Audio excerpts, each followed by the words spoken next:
This is the best of and the worst of the 2016 En Passant bracket tournament. Kind of like at the end of March Madness, CBS's one shining moment video, except, with chess and much more entertaining. So, objectively as possible, I chose the top 5 best moves, and the top 5 most egregious blunders. Let's start with the best moves.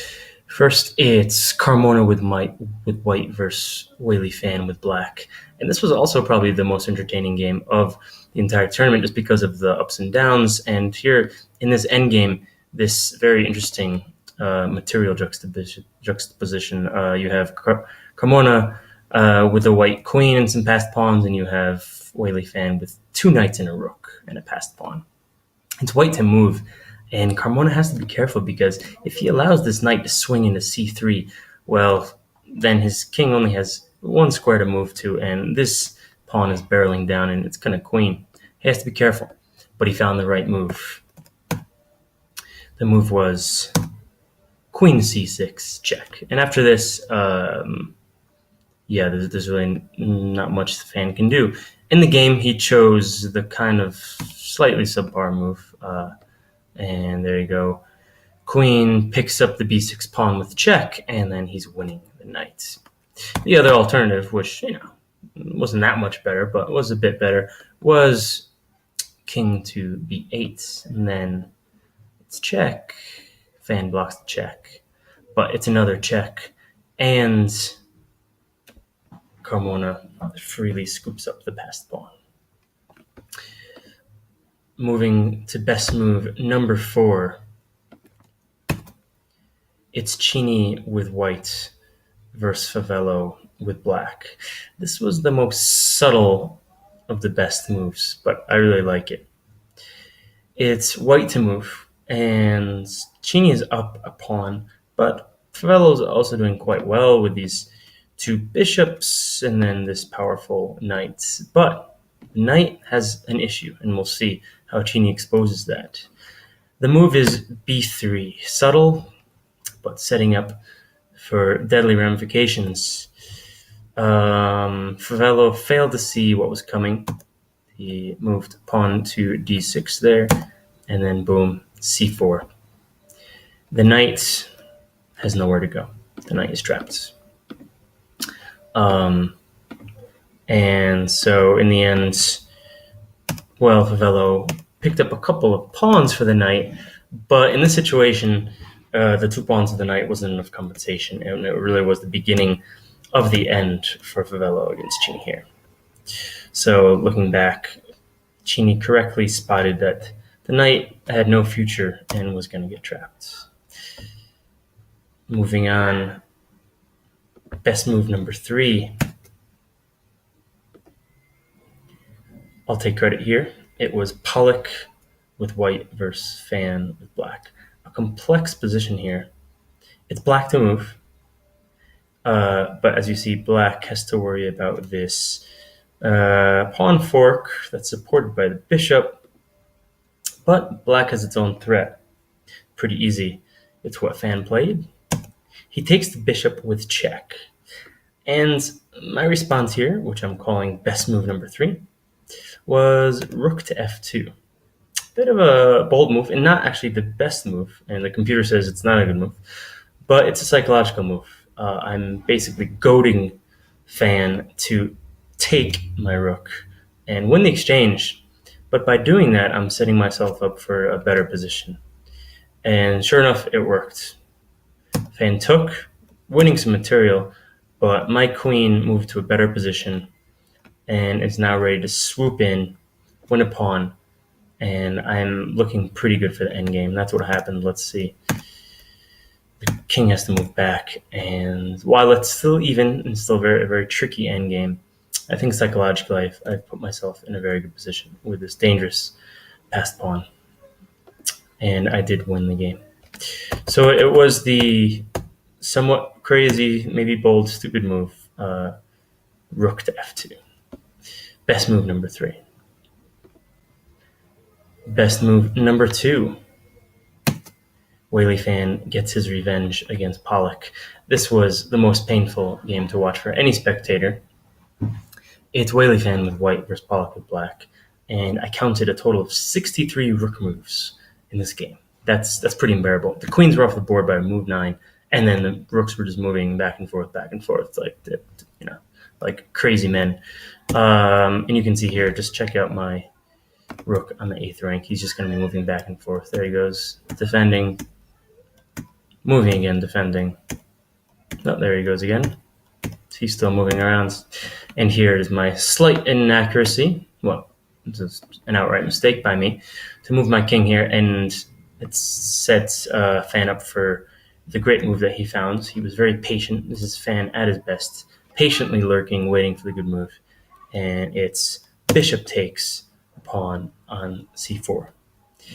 Here Fan wins back his pawn because he comes in with check and scoops up the knight. Not only does he win back material with this very nice sequence, but now look at my king, just totally cordoned off, and white has the initiative, and he goes on to win. Well, 40 moves later, he wins the game. Best move number 1 goes to Ian Cheney. Again, the game against Favello. Sorry, Favello, took a bit of a shellacking here, but it was entertaining. So it's Cheney with white, and yeah, I mean, he's already up 2 knights, so you say, well, why are we looking at this? What's the big deal? Well, he's up 2 knights, but this knight and this bishop, they're all under attack. So you say, okay, well, what did Cheney do to himself here? He put himself in a bit of a predicament. It's Cheney move, and he found the very tricky, sly queen to e4 check. The idea is, yeah, go ahead, take my bishop, see what happens. Well, Favello did take the bishop, and he fell into the classic royal fork. And that was it. Cheney wins the queen, and once the queen is off, then black has no hope for counterplay. Game over. Those are the best moves of the tournament. Now let's go into the perhaps more entertaining blunders of the tournament. There were many. There were a lot of blunders to pick from, but hey, it made things fun and interesting. I picked myself for best blunder number 5.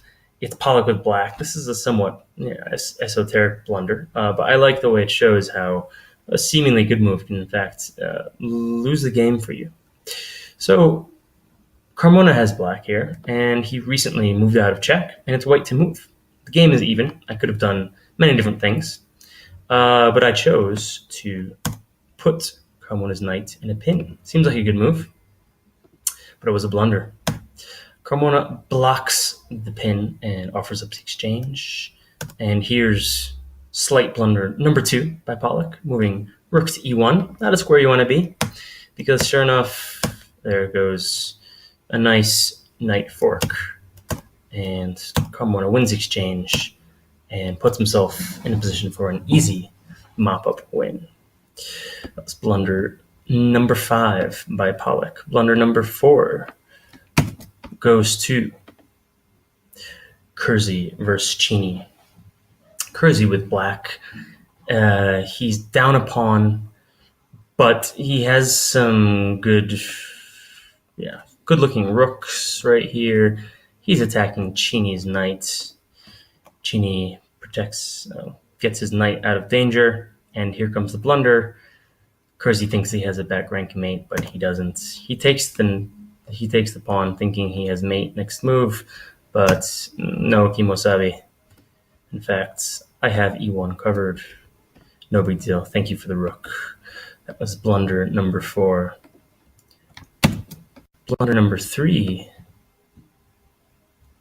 is by the vice president himself, Ian Cheney. Here he is in what turned out to be the final game of the tournament. Cheney has black. Things are very even. Both sides have their pros and cons. And then Cheney puts his queen to the 1 square. It does not belong. There it is. Oops. Cheney moves to e6. And, sorry, let me go back. This was the blunder. e6. And all Carmona had to do was fork the king and queen, and it would have been game over with this continuation. That's it. So interesting question. The fact that Carmona did not find this move, does that mean that Carmona then blundered? Well, I guess technically it was a blunder to not make this knight move. But there's a big difference in simply letting the game go on, having mercy on your opponent, and putting yourself in a losing position. So putting himself in a fork was blunder number 3. Blunder number 2 of the tournament, similar theme. It's Wei Li Fan with black, crushing Carmona right here. He's up 2 knights. The computer actually has a forced mate sequence, and it's black to move. Literally, black could do anything, and black could say, no, I don't want to move. You go ahead and move. Black could say, yeah, sure, I'll move a6. It doesn't matter. He could have done anything. But lo and behold, Fan moves his queen to the square. It does not belong. G6. Sets himself up for a pin and a queen for rook exchange. And sure enough, Carmona goes on to beat Fan's pieces with his queen. So there it is, the blunder number 2. Again, got to be careful with those queens. Don't put them in places they don't belong. And blunder number 1 of the tournament goes to, sorry, Kersey. When you lose your queen on move number 7, you win blunder of the tournament. It was Kersey with black and Wei Li Fan with white. Bit of an oddball opening, but things settle down right about here. Okay, normal enough. It's Kersey to move. He has many things he can do. He can simply take the knight here. He can develop his bishops in some diagonal, whatever. But Kersey thinks he sees a free pawn. Indeed, it is a very, very poison pawn. He takes the pawn, and it's a very simple tactic. It's a very simple tactic. Check with discovered attack on the queen, and you lose your queen. Interestingly enough, Fan doesn't see it. His response is to simply attack the queen here. He missed it, and Kersey has a chance to save his queen. Just move it. Just get it out of there. It doesn't belong there. It's in danger. You can go literally 5 squares. But Kersey did not see the tactic and instead brings out his bishop to try to pin the knight. But this time around, Fan saw it. And there it is. He chooses to take Kersey's queen with his knight and wins what was the shortest game of the tournament. Best blunder of the tournament. Thanks for watching.